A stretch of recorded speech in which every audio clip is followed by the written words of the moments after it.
नमस्ते प्यारे बच्चों। तो आइए हम इस वीडियो के माध्यम से कक्षा छठवीं की भाषा भारती को एड ग्रेड अभ्यास पुस्तिका के माध्यम से समझ रहे थे। तो जो हमें एड ग्रेड अभ्यास पुस्तिका दी गई थी, ये इस वर्ष की 2024-25 की हमने कुछ इसके पाठ जो है पिछली वीडियो के माध्यम से 1 से 6 तक के पाठ कंप्लीट कर लिए थे। आज हम इसका जो अगला पाठ दिया गया है, पाठ 7, हम बीमार ही क्यों हों, यानी हमें बीमार नहीं होना है। ठीक है ना। तो यह पाठ दिया गया है। इस पाठ के अनुसार हम इस एड ग्रेड अभ्यास पुस्तिका में जो प्रश्न दिए उनके माध्यम से हम समझेंगे। यहाँ देखें, बहुविकल्पीय प्रश्न सबसे पहले रहे हैं। तो इनमें देखिए, स्वस्थ रहने के लिए क्या जरूरी होता है? संतुलित भोजन होता है। ठीक है ना। तो ये हम यदि स्वस्थ रहते हैं या स्वस्थ रहना चाहते हैं तो हमें संतुलित भोजन करना चाहिए। वर्तमान में जलवायु परिवर्तन का मुख्य क्या कारण है? देखिए, जलवायु परिवर्तन होती ही रहती है ना। तो इसका होता है सूर्य ताप। जो सूर्य का ताप है ये जलवायु को बदलता रहता है, कभी कम होती है, कहीं ज़्यादा, तो कहीं भी ठंड, कभी बरसात, कभी गर्मी, इस प्रकार से जलवायु बदलती है। उपवास किस तत्व की प्राप्ति का मुख्य साधन है? उपवास, उपवास का मतलब है आकाश। ठीक है ना। आकाश यानी कुछ नहीं, खाली हो जाना चाहिए, ये कहलाता है उपवास। अगला प्रश्न क्रमांक देखिए, यहाँ पे चौथा दिया गया है। चौथे प्रश्न में है कि जिसमें जीवन नहीं होता है ना, तो वाक्यांश के लिए कौन सा शब्द प्रयुक्त होता है? जिसमें जीवन नहीं होता है, निर्जीव, उसमें जीवन नहीं है तो हम उसको क्या बोलते हैं? निर्जीव।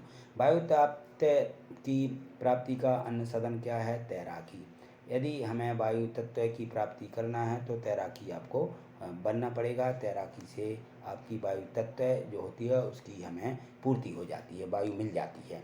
चलिए, अगला प्रश्न है, यहाँ पे छठवां दिया गया। छठवें प्रश्न में है कि रिक्त स्थान की पूर्ति करें। छठवें प्रश्न से देखिए, इसमें दिए गए हैं कि ये शब्द दिए गए: वायु, अग्नि, थलचर, विटामिन डी, जल, आकाश, महात्मा गांधी, सूर्य इत्यादि। ठीक है ना। यदि आप प्रसन्न रहते हैं तो क्या होता है? आकाश तत्व की अधिकता होती है। यदि आप प्रसन्न हैं तो जल को जीवन से अमृत भी कहा गया, जल को अमृत भी बोलते हैं। सूर्य ताप और प्रकाश के अलावा मिट्टी में जो पाए जाती है, सूर्य ताप और प्रकाश जो रहता है, इससे हमें विटामिन डी प्राप्त होते हैं। थल चर जो होते हैं पृथ्वी के बिना नहीं रह सकते। थल चर, थावला चौर्रा बनाइए यहाँ पे ऐसा, थल चर पृथ्वी के बिना नहीं रह सकते, ये भरना है इसमें, थल चर। ठीक। और यहाँ व्यक्ति अग्नि तत्व की अधिकता से क्रोधी और मिजाजी हो जाता है, या मिजाजी कहा जा सकता है अग्नि तत्व की अधिकता के कारण। चलिए, अगला प्रश्न क्रमांक 11 दिया है। यहाँ पे दिया है कि जलचर शब्द से आप क्या समझते हैं? जलचर यानी जो जीव जल में रहते हैं, जल में रहने वाले जीव या जानवर को हम जलचर कहते हैं। ठीक है, इसमें कोई दिक्कत नहीं। प्रश्न 12 है कि हमें कुछ समय धूप में रहने की सलाह क्यों दी जाती है? तो हमें कुछ समय धूप में रहने की सलाह दी जाती है क्योंकि प्रातःकालीन किरणें त्वचा द्वारा रक्त में प्रवेश कर जाती हैं और अंदर पहुंच करके विटामिन डी की पूर्ति करती हैं। सूर्य के से हमारे शरीर में बहुत फायदे हैं, इसलिए हमें कुछ समय सुबह सुबह कुछ समय के लिए धूप में रहना चाहिए। प्रश्न 13, इसमें दिया कि नभचर और थलचर में कोई अंतर बता दो। तो पक्षी आकाश में बिना पंख के नहीं रह सकते हैं क्योंकि वे नभचर हैं। सौर मानव पृथ्वी के बिना नहीं रह सकता है क्योंकि वह तलचर है। ठीक है ना। तो इनके लिए पृथ्वी चाहिए है और पक्षियों के लिए आकाश चाहिए। तो आकाश के बिना पक्षी नहीं रह सकते। शरीर में के बनने में किन किन तत्वों का समावेश होता है? देखिए, शरीर बनता है 5 तत्वों से। शरीर में 5 तत्व जब समावेश होते हैं तो शरीर बन जाता है। कौन कौन से हैं? आकाश यानी यह खुला मैदान, वायु, अग्नि, जल, पृथ्वी, ये 5 तत्व होते हैं जिनसे शरीर बनता है, सभी जीवों का शरीर बनता है। प्रश्न क्रमांक 15वां देखें तो इसमें दिया गया है कि ये जो दिए गए शब्द हैं इनमें 2-2 वाक्य बनाइए इन शब्दों से। यहाँ दिया गया है संतुलित आहार, इससे वाक्य बना दो। संतुलित आहार हमें हमेशा लेना चाहिए। नंबर 2, संतुलित आहार हमें स्वस्थ बनाए रखता है। संतुलित आहार से हम क्या करते हैं? निरोगी रहते हैं। व्यायाम, हमें रोज़ व्यायाम करना चाहिए। व्यायाम से हमारी लंबी आयु होती है और व्यायाम से हम स्वस्थ और निरोगी बने रहते हैं यदि हम व्यायाम करते रहते हैं तो। चलिए, अगला प्रश्न क्रमांक 16 में दिया है, हम आहार में क्या लें जिससे हम स्वस्थ रहें? तो हमें आहार में 5 तत्व जो होते हैं संतुलित मात्रा में लेना चाहिए ताकि हम स्वस्थ रहें। ठीक है।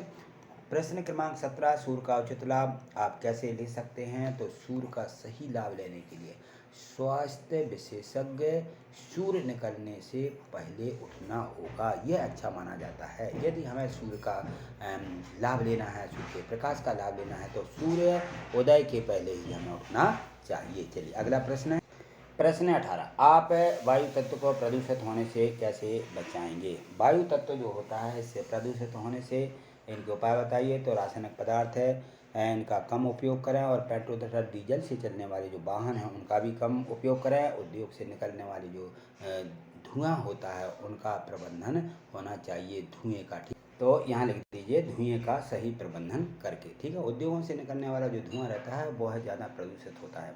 मानव, यहाँ प्रश्न 19 है कि मानव के कौन से कार्य नभचर को हानि पहुंचाते हैं? यदि मान लीजिए हम जो मनुष्य हैं ऐसे कई कार्य करते हैं जिससे जो नभचर यानी वायु में उड़ने वाले जो पक्षी रहते हैं उनको नुकसान होता है। वन, जैसे देखिए उपवनों को नष्ट करके हम वनों को नष्ट करते जा रहे हैं, शहर बसाए जा रहे हैं जो लोग वायु को प्रदूषित करते हैं। आए दिन अणुबमों के परीक्षण होते रहते हैं, फलस्वरूप ऋतुएं अपने समय पर आती हैं और हम महामारी से हमेशा ग्रस्त रहते हैं। तो इस प्रकार से जो है मानव नभचरों को बहुत ज़्यादा हानि पहुंचा रहे हैं। चलिए अगला प्रश्न है, प्रश्न क्रमांक 20वां लास्टवां प्रश्न है और इसमें दिया गया है कि अग्नि तत्व हमारे शरीर के लिए क्यों उपयोगी होते हैं? शरीर में इसकी कमी की पूर्ति कैसे की जा सकती है? देखिए अग्नि तत्व ऊष्मा, शक्ति, ऊर्जा और ताप का प्रतीक है। यह सब हमें कहाँ से मिलता है? अग्नि से।